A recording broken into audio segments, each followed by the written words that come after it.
tutor and guide Dr. Manoj People. Today we are going to discuss past perfect tense. When two actions occur in the past and the second action begins after the first one has completed, the first action is presented in past perfect. देखिए, जब past में कोई भी दो action दिखाए जाएं और एक के खत्म होने के बाद दूसरा शुरू होता है, तो जो पहले खत्म होता है उस एक्शन को हम पास्ट परफेक्ट में दिखाते हैं।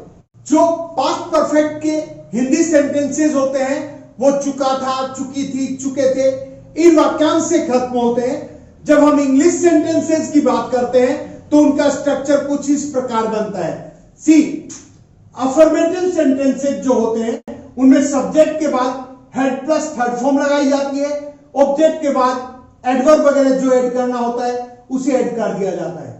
यदि हम नेगेटिव सेंटेंस बनाते हैं तो सब्जेक्ट के बाद हेड लगाते हैं, नोट के बाद थर्ड फॉर्म ऑफ वर्ब आती है, ऑब्जेक्ट एडवर्ब वगैरह लगा के सेंटेंस कंप्लीट करते हैं।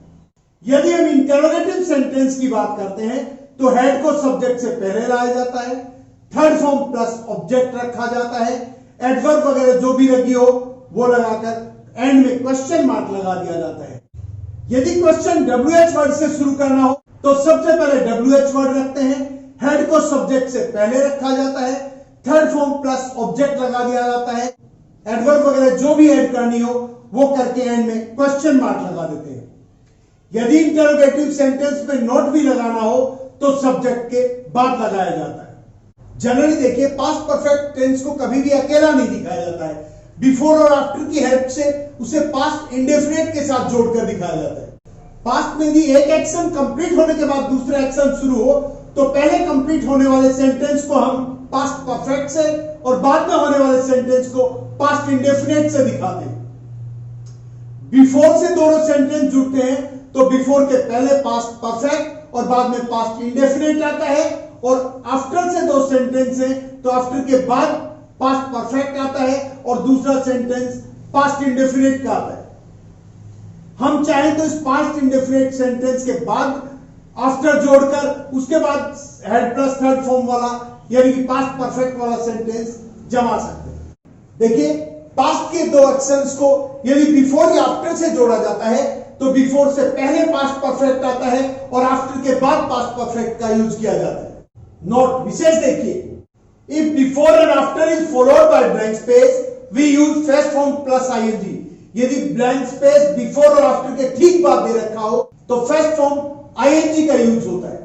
If a sentence ends in before we use present perfect, it means has have plus third form.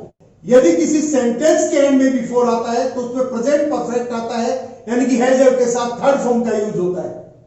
अब देखिए, uses past perfect continuous is used to express an action, एक ऐसा काम दैट हैड कंप्लीटेड, जो पूरा हो चुका था, बिफोर अनदर स्टार्टेड, दूसरे काम के शुरू होने से पहले। एक पास्ट एक्शन या ऐसे पास्ट एक्शन को दिखाने के लिए अकर जो हुआ था before a time in the past, भूतकाल में किसी टाइम से पहले। इसके अलावा एन इम्पॉसिबल कंडीशन, एक इम्पॉसिबल कंडीशन को दिखाने के लिए भी जो कंडीशन का पार्ट होता है उसे हेड प्लस थर्ड फॉर्म यानी पास्ट परफेक्ट से दिखाते हैं। Now let's see some examples.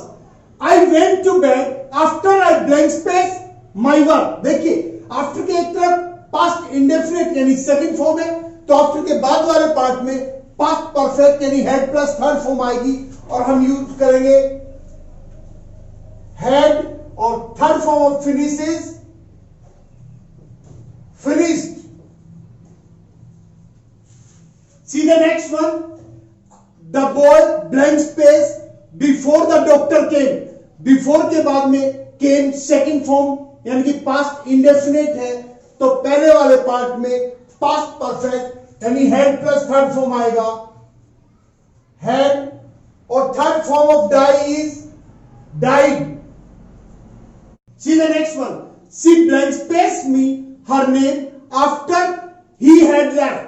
He had left. Had plus third form means past perfect. After के बाद यदि past perfect है तो दूसरे सेंटेंस में past indefinite यानी सेकंड फॉर्म आएगा और टेल की सेकंड फॉर्म टोल्ड होगी। ही फोन मी आफ्टर, देखिए आफ्टर से पहले फोन सेकेंड फॉर्म यानी कि पास्ट इंडेफिनिट है, तो आफ्टर के बाद वाले पार्ट में पास्ट परफेक्ट यानी कि हैड प्लस थर्ड फॉर्म होगी और हम लिखेंगे had and third form of reach is reached, had reached. See the next one, before I called him.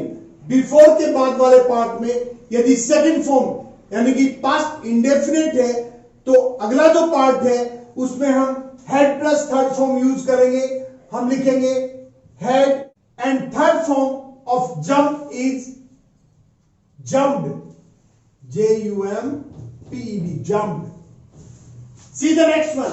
After he had reached there. After के बाद यदि हमने past perfect यानी had plus third form लगाया है तो अगले वाक्य में past indefinite यानी कि second form आएगा और inform की second form आ जाएगी informed.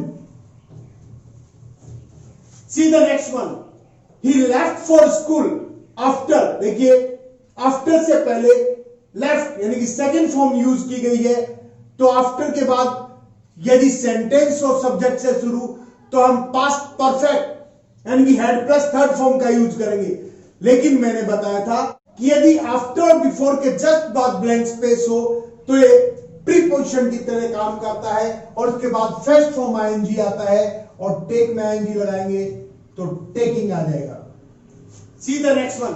What blank space the girl blank space before we came. देखिए before के बाद में came यानी कि सेकंड फॉर्म है तो पहले वाले पार्ट में head प्लस थर्ड फॉर्म आएगा. दो ब्लैंक स्पेस हैं, पहले में हम head का यूज कर लेंगे और दूसरे में do की थर्ड फॉर्म done यूज होगी. Next, what blank space he after the doctor had gone. देखिए आफ्टर के बाद had gone यानी कि had प्लस थर्ड फॉर्म यानी पास्ट परफेक्ट का यूज हुआ है तो पहले पार्ट में पास्ट इंडेफिनिट यानी कि सेकंड फॉर्म का यूज होगा. लेकिन यदि सेंटेंस इंटरोगेटिव या नेगेटिव है तो डिड प्लस ब्रैकेट वाला पार्ट आएगा. यहां दो ब्लैंक स्पेस है, पहले में हम डिड का यूज करेंगे, दूसरे में ब्रैकेट में ईट दे रखा है तो वो ईट एज इट इज आ जाएगा. See the next one. Blank space, the bell, blank space. Before you reached the school. देखिए before के बाद में reached यानी सेकंड फॉर्म आई है तो पहले पार्ट में पास्ट परफेक्ट यानी हैड प्लस थर्ड फॉर्म आएगा. दो ब्लैंक स्पेस हैं, पहले में हम हैड का यूज कर देंगे और दूसरे में रिंग की थर्ड फॉर्म रंग आ जाएगी. See the last one. Blank space, he blank space, you after I had called him. देखिए आफ्टर के बाद had called यानी had प्लस थर्ड फॉर्म यानी पास्ट परफेक्ट का यूज किया गया है तो पहले वाले पार्ट में पास्ट इंडेफिनिट यानी कि सेकंड फॉर्म का यूज होना है. परंतु यदि सेंटेंस इंटरोगेटिव या नेगेटिव है तो डिड के साथ ब्रैकेट वाला पार्ट लगेगा. पहले पार्ट में हम डिड का यूज करेंगे, ब्रैकेट में जो दे रखा है वो सेकंड पार्ट में इनफॉर्म है तो वो इनफॉर्म भर दिया जाएगा. स्टूडेंट्स, आशा है आपको समझ में आ गया होगा कि हम पास्ट परफेक्ट का यूज कैसे करते हैं, कैसे आइडेंटिफिकेशन मार्क के बेस पे इसको पहचानते हैं, आइडेंटिफाई करते हैं और कैसे इसकी मदद से हम करेक्ट फॉर्म में ब्लैंक स्पेस को फिल अप कर सकते हैं. स्टूडेंट्स, यदि आपको वीडियो अच्छा लगा हो इसे लाइक करें, अपने फ्रेंड्स के साथ शेयर करें और अभी तक यदि आपने मेरे चैनल को सब्सक्राइब नहीं किया है तो प्लीज इसे सब्सक्राइब करें क्योंकि आपका सपोर्ट ही मेरी ताकत है. Thank you.